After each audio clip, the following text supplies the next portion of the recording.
Selanjutnya, lebih baik sekarang kamu pulang dan berdiri di cermin. Lihat diri kamu dan nilai sendiri. Revan itu tidak buta. Dia tahu mana perbuatan layak dan tidak. Lidah Alina yang tajam bak belati membuat dada Daniza bergemuruh. Kepercayaan diri akan ketulusan cinta Revan terhadapnya luntur seketika. Dua orang yang selama ini ia anggap tulus terhadapnya malah menikam dari belakang. Amarah, sedih, dan kecewa menyatu menjadi satu. Daniza bergerak maju.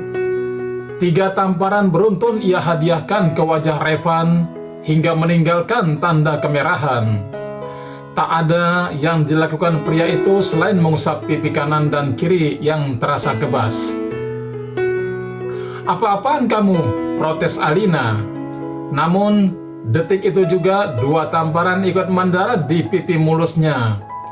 Ia yang tak terima berniat membalas, namun Daniza bergerak lebih cepat dengan menahan tangannya. Ia cengkram sekuat tenaga hingga membuat Alina meneringis. Daniza meraih 2 gelas jus di meja dan menyiramkan masing-masing ke wajah Revan dan Alina. "Aku kecewa sama kalian berdua, pengkhianat." Lalu tanpa memerdulikan keadaan sekitar yang menegang, Daniza meninggalkan kafe dengan terisak-isak. Mobil milik Daniza melesat meninggalkan kafe. Sepanjang perjalanan pulang, yang terlintas dalam benaknya hanya kenangan manis bersama Revan. Selama menikah, Daniza benar-benar berharap kejadian hari ini hanyalah mimpi buruk. "Kamu benar-benar tega sama aku, Mas. Semudah ini kamu selingkuh dengan sepupuku sendiri." Daniza tiba di rumah dengan membawa kepedihan di hati. Figura besar yang menggantung di dinding ruang tamu seolah menyambut kedatangannya. Tak terasa, air mata kembali berderai. 6 bulan lalu, Revan memberinya kebahagiaan tak terkira dengan mengucapkan ijab kabul atas namanya. Tetapi malam ini, Revan telah menghancurkan segalanya dengan perselingkuhan. Suara pecahan kaca menggema, kala figura besar ia hempas ke lantai hingga pecahan kaca berhamburan, membuat 3 asisten rumah tangga berbondong-bondong keluar untuk melihat. Mereka pun terkejut dengan keadaan majikannya yang terduduk lesu di lantai sambil menangis pilu. Namun tak satu pun dari mereka yang berani mendekat. Semua hanya saling melempar tatapan penuh tanya. Pagi hari, Daniza terbangun dengan tubuh lelah dan mata sembab. Hampir sepanjang malam, ia menangis dan tertidur sedang sendirinya saat air mata terasa mengering. Semalam, Revan juga tak pulang ke rumah. Daniza yakin suami tak berguna itu sedang menghabiskan waktunya dengan Alina. "Non Danis mau kemana?" Sapaan Mbak Iem menghentikan langkah kaki Daniza. Ia tampak sudah berpakaian rapi dengan shoulder bag tersemat di bahu. "Saya mau ke kantor sebentar, ada yang mau diurus." Mbak Iem menatap wajah sang majikan dengan iba. Apalagi wajah Daniza terlihat lesu dan pucat. "Tidak sarapan dulu, Non?" "Nanti saja, Mbak. Saya buru-buru." Tanpa menunggu lagi, Daniza segera beranjak keluar dari rumah. Seorang sopir sudah menunggu di depan sana. Rencananya hari ini, Daniza akan menggugat cerai Revan. Namun sebelumnya, ia akan membuat janji dengan pengacaranya di kantor. Setibanya di kantor, Daniza memasuki ruangan Revan. Ia berencana akan mengambil alih kembali perusahaan ayahnya yang kini dikelola Revan. Daniza memang tidak mengerti apapun tentang bisnis.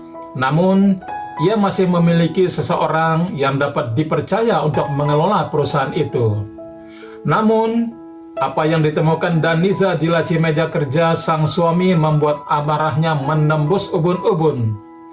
Sebuah kopian berkas pengalihan seluruh aset perusahaan yang ditandatangani oleh Daniza sendiri. Mas Revan, lirihnya kecewa.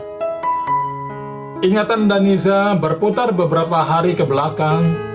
Malam itu Revan menemuinya di kamar dan memintanya membubuhkan tanda tangan pada beberapa berkas.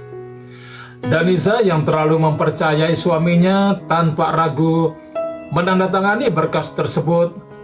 Dia menipu aku. Daniza benar-benar tak percaya bahwa suami yang ia cintai dengan sepenuh hati itu tega merampas seluruh hartanya.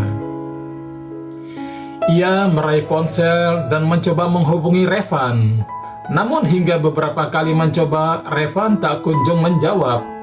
Daniza pun memutuskan untuk mencari sang suami di rumah Alina. Ia yakin Revan berada di sana. Daniza meninggalkan gedung kantor dengan tergesa-gesa, baru saja melewati lobi, namun langkahnya seketika terhenti saat merasakan denyutan di kepala disertai mual di perut. Ia kehilangan keseimbangan tubuh, lalu segalanya tampak gelap dalam pandangannya. Daniza tak sadarkan diri lagi. Beruntung, dua petugas keamanan kantor dengan sigap menangkap tubuhnya hingga tak membentur lantai. Daniza membuka mata perlahan.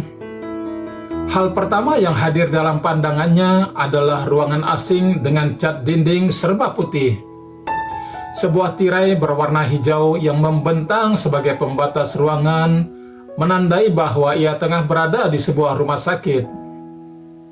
Non Danis sudah bangun. Sapaan tak asing itu membuat Daniza menoleh. Mbak Yem duduk di sisinya dengan ragu, bukan khawatir. "Mbok Yem, kenapa saya di sini?" tanya Daniza. "Non Danis tadi pingsan, jadi Bang Amar bawa Non ke rumah sakit. Saya disuruh tunggu di sini, soalnya saya sudah hubungi Bapak beberapa kali tapi tidak dijawab." "Tidak usah Mbok Yem, saya baik-baik saja." Daniza tiba-tiba teringat dengan tujuannya tadi yang ingin mencari Revan ke rumah Alina. Ia lantas bangkit dan beranjak turun dari tempat tidur. "Non Danis mau kemana?" tanya Mbok Yem. "Saya mau ke rumah Alina, Mbak. Saya ada urusan sama dia. Tapi tadi Mbak perawat bilang kalau Non sadar disuruh periksa dulu. Katanya ada kemungkinan Non Danis hamil," ucap Mbok Yem membuat mata Daniza membeliak. "Hamil?" Bersambung ke episode berikutnya.